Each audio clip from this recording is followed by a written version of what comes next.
আমার ভাইরা, এটা কোনো বানানো গল্প নয়। সেই মা হলেন আমার নিজের মা, আর সেই শুরু হলাম আমি হাফিজুর রহমান। এইভাবে কত রজনী, তখন তো বুঝি নাই। শেষ রজনীতে আমার মা কাঁদতেন, মায়ের কান্না শুনিয়া ঘুম ভাঙত। মায়ের গলা ধরে কাঁদতাম, তখন মাঝে মাঝে মা আমাকে বুকের উপর উঠাইয়া বলতো, আল্লাহ আমার ছেলেটারে তুমি আলিম বানাইও। ও ভাইগুলি আমার, আব্দুল্লাহ ইবনে মুবারক রাহমাতুল্লাহ আলাইহির নাম তোমরা শুনেছ, বড় বড় মুহাদ্দিস সকলে জানেন। মদিনা থেকে যত হাদিস পূর্ব দিকে এসেছে, সমস্ত মুহাদ্দিসিনে কেরামের জনসম হলেন আব্দুল্লাহ ইবনে মুবারক।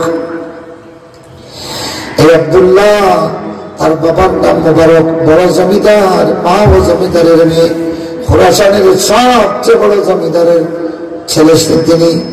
আব্দুল্লাহ 13 বছর বয়স, বন্ধু বান্ধবের আড্ডায় বসে বসে বাবার বাগানে একটা ক্লাব বানাইয়া আড্ডা দিয়ে দিয়ে শেষ পর্যন্ত নেশাপুর, সারা রাত মদ খায়, গানের আড্ডায় কাটায়।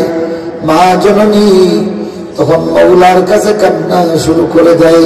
তার মা ছিলেন এত বেশি আমানতদার, পর্দানিশীন, সুবহানাল্লাহ, আল্লাহওয়ালা একজন মহিলা। খোরাসানের সবচেয়ে বড় জমিদারের মেয়ে, একমাত্র মেয়ে ছিলেন তার মা।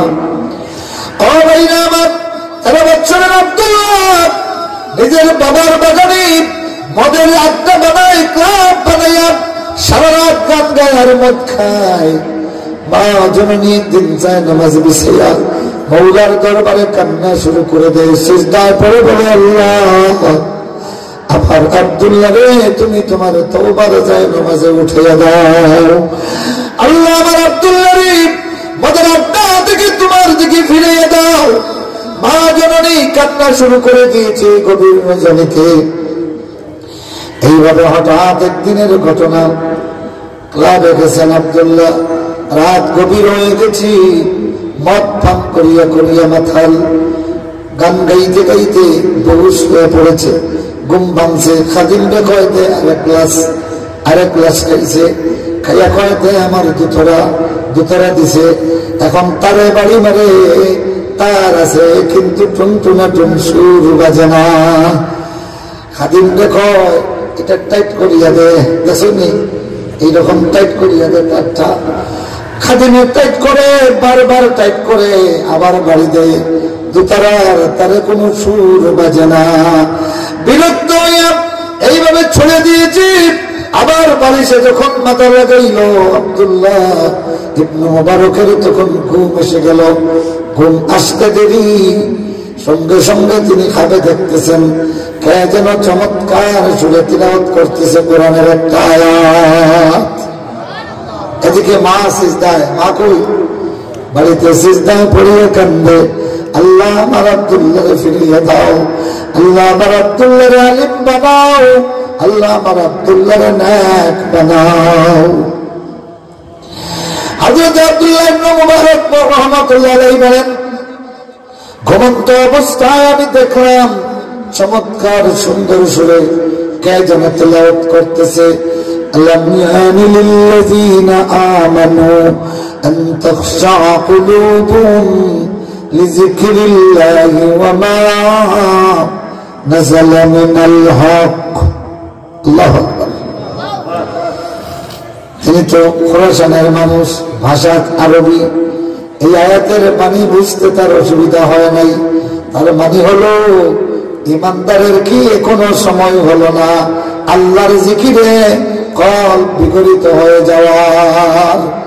আল্লাহর জিকিরে ইমানদারের হৃদয়গুলি বিগলিত হয়ে যাওয়ার সময় কি এখনো হলো না? এখন ঘুমন্ত আব্দুল্লাহ আনা ইয়া রাব্বি, আনা ইয়া রাব্বি, আনা ইয়া রাব্বি, সময় হয়ে গেছে, সময় হয়ে গেছে বলে চিৎকার দিয়ে কান্দিয়ে ঘুম থেকে সজাগ হলো।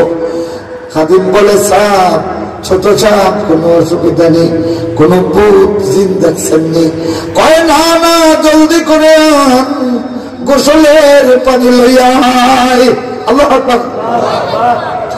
গভীর রজনীতে গোসল করলেন, এবার বললেন আমার একটা যায় নামাজ দে। কয় ও ছোট সাপ, এইটা তো নামাজের জায়গা না, মদের আড্ডা। কয় ভালো একটা বেডশিট থাকলে জলদি দে। বেডশিট বিছাইয়ে দেওয়া হলো। বাগানের নির্জন প্রান্তরে এই ছোট্ট আব্দুল্লাহ সিজদায় পড়ে কান্না শুরু করে দিল। কান্দে আর বলে ইয়া রাব্বি, সময় হয়ে গেছে, তোর আব্দুল্লাহ তোর নাকি সাড়া দিয়ে দিয়েছে। আল্লাহ তোমার আব্দুল্লাহ তোমার ডাকে সাড়া দিয়েছে, আমারে তোমার দুয়ার থেকে আর খালিয়াতে ফিরাইয়া দিও না। আমার ভাইরা তার এই কান্না শুনিয়া খাদিমরা দৌড়ানো শুরু করলো।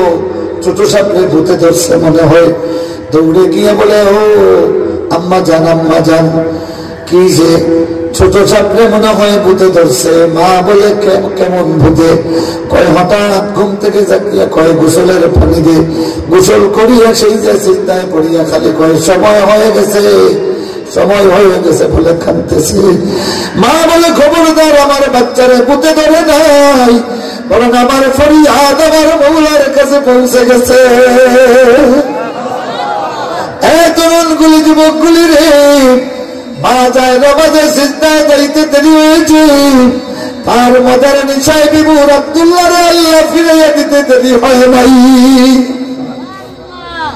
মা জননী দৌড়ে আসি, এসে ডাক দিয়ে বলে আব্দুল্লাহ উঠা, মাথা উঠারে আব্দুল্লাহ, আমি তোর মা জননী সাক্ষ্য দিচ্ছি, অবশ্যই আমার আল্লাহ তোরে আর খালিয়াতে বিদায় দেবে না।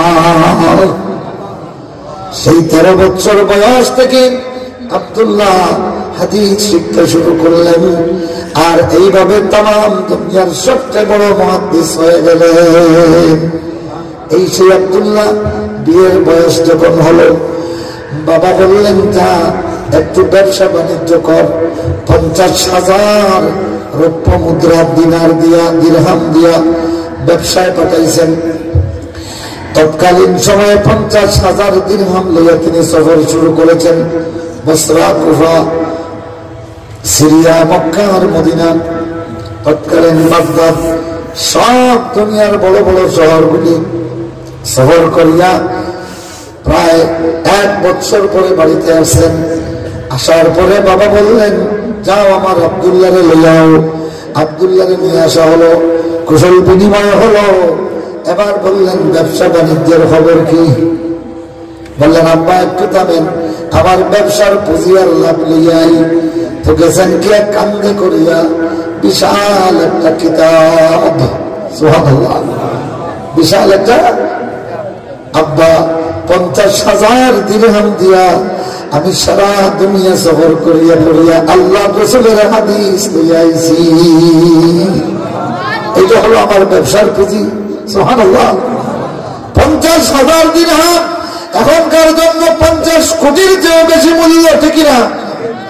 ও তরুণগুলি যুবকগুলি, তুই মাত্র 10 লক্ষ 20 লক্ষ টাকার পুঁজি হইলেই ইউরোপ আমেরিকায় উড়াল দিতে, কিন্তু এই আব্দুল্লাহ এত বড় জমিদার পুত্র 50,000 দিরহাম পাইয়া তাম দুনিয়া সফর করিয়া করিয়া রাসূলের হাদিস লইয়া বাড়িতে বাবাকে বলে বাবা এই হলো আমার ব্যবসার পুঁজি, সুবহানাল্লাহ। বাবা বলেন যেমন ছেলে তেমন বাবা। বাবা বলেন আব্দুল্লাহ আমার জমিদারির খাজানা তোর জন্য আজ থেকে উন্মুক্ত। এই ব্যবসা করতে গিয়ে যদি আমার তাম জমিদারি বিক্রয় করা লাগে আমি তোরে পুঁজি দিব। আল্লাহু আকবার, আরো জোরে বলো আল্লাহু আকবার। আমার ভাইরা